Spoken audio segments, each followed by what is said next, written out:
Once upon a time, in history, some folks were thought to be so bad that the FBI might have preferred to keep them and their crimes secret. Let's talk about 15 of these bad guys. But before starting video, I will request you to subscribe my channel and hit the bell icon for more informative and interesting video. Your one subscribe button click create one energy cell in my mind to create more videos. Let's talk about these bad evils. On number 1, Jamie Asuna, also known as the man with 1,000 faces. His body was covered in tattoos, like the Joker's smile and a pentagram on his face. He got life in prison for killing Yvette Penna in 2011 at the El Morocco Motel in Bakersfield, California. Penna, a mom of 6 going through tough times, met a tragic end at Asuna's hands. After 6 years of saying he didn't do it, he finally admitted to torturing and killing her. In an interview with Olivia Lavoie, he admitted, "I did it on purpose, planned it, and really hurt her." He said he did it for the memories. In 2017, Asuna pleaded guilty to killing Penna, escaping the death penalty. Even in prison, he didn't stop being bad, getting charged for throwing gross stuff at guards. Then, in 2019, after nearly 2 years without a cellmate, a guy named Luis Romero was found dead in his cell. "Ha ha ha" was written on the walls along with the man with 1,000 faces. Despite what people thought, Asuna's mom said he wasn't born an evil killer. He was a normal, loving kid. Asuna had mental health issues from a rough childhood, diagnosed by doctors. On second number, Dale Hosner and Samuel Dietman, a crime duo in their early 30s, went on a bad spree for almost 15 months, from May 2005 to August 2006 in Arizona. They were high on meth and randomly set things on fire, shooting at people and animals, mainly dogs and horses. Their crime spree ended when lots of people called in tips that connected them to the crimes. Hosner, found guilty of over 80 felonies, was sentenced to death 6 times but killed himself before they could do it. Dietman got life in prison. It's believed they killed 8 people and shot 29. Before he got caught, Hosner even interviewed Mike Tyson. Number 3, Charles Ng and Leonard Lake, another pair of buddies doing crimes.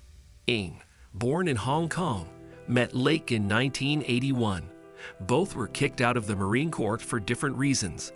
Lake had mental health issues, and Ng got in trouble for stealing weapons. They both liked survivalist and violent stuff. Lake moved to Wilseyville, California, and turned his 5-acre place into a torture fortress. They kidnapped and killed women, making videos of their bad acts.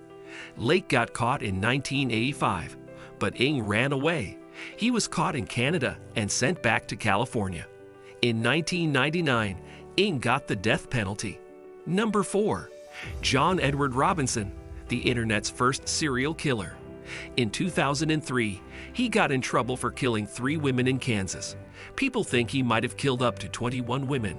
Robinson tricked victims through online chat rooms, promising jobs or love. Once he gained their trust, he convinced them to meet in person and then hurt them. Robinson got caught when 2 women filed complaints in 2000. Barrels on his property had dead bodies. He got the death penalty. Number 5, Robert Burdella, also known as the Kansas City Butcher. He killed at least 6 men between 1984 and 1987. Burdella was friendly and well-spoken, tricking young men to his home under false friendship or work offers. Once inside, he drugged, hurt, and killed them. He kept records of his bad acts with photos and writings. In 1988, Burdella got arrested when one guy escaped and told the police. They found evidence of his bad acts, and he got life in prison. He died in jail in 1992. And that's the end of these bad stories from history. 6th, there's Richard Ramirez, also called the Nightstalker, who scared Southern California from 1984 to 1985.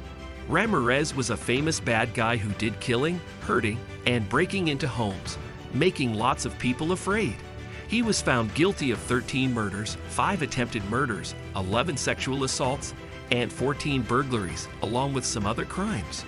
Ramirez's crimes were really bad, like going into people's homes and hurting or killing them in a brutal way. He also left symbols at the crime spots, making things scarier. In 1989, He got the death penalty and spent more than 20 years waiting for it before passing away in 2013. 7th, there's Jeffrey Dahmer, also known as the Milwaukee Cannibal or the Milwaukee Monster. He was an American bad guy who killed and cut up 17 men between 1978 and 1991. His crimes included doing bad things to dead bodies and eating them. Dahmer's violent acts surprised the whole country when they found out. He got caught in 1991 and was found guilty of the murders. In 1994, another person in jail beat him to death at the Columbia Correctional Institution. 8th, there's Ted Bundy, one of the most famous bad guys in American history, who did at least 30 murders in the 1970s. Bundy was a smooth and smart person who used his charm to make victims trust him before taking them away and killing them. Bundy did bad things in many states, and he managed to get away from jail twice before they caught him in 1978. He got the death penalty and was put in the electric chair in 1989. 9th, there's Aileen Wuornos, an American bad person who killed 7 men between 1989 and 1990. Wuornos said she did it to protect herself during bad things that happened. She had a tough past with abuse and doing bad stuff. Wuornos' story got lots of attention in the news, and they even made a movie called Monster about her life. Charlize Theron won an award for acting like Wuornos. Wuornos got the death penalty and was given a lethal injection in 2002. 10th, there's John Wayne Gacy, also called the Killer Clown, who was an American bad person and did bad things to at least 33 young men between 1972 and 1978. Gacy sometimes acted as Pogo the Clown at kids' parties and charity events. Gacy tricked his victims to come to his home, where he would do bad things and kill them, burying many under his house. In 1980, he was found guilty and got the death penalty. Gacy got a lethal injection in 1994. 11th, there's David Berkowitz, known as the Son of Sam, who was an American bad person scaring New York City in 1977. Berkowitz aimed at young women and couples, shooting them with a .44 caliber gun. He teased the police and the public with strange letters, saying he was controlled by demons. Berkowitz got caught in 1977 and later said he was guilty of all the shootings. He's now in jail with a life sentence. 12th, there's Richard Ramirez, also called the Nightstalker, who was an American bad person that did scary things in Southern California from 1984 to 1985. Ramirez was known for breaking into homes and doing really bad crimes like murder, hurting people, and stealing.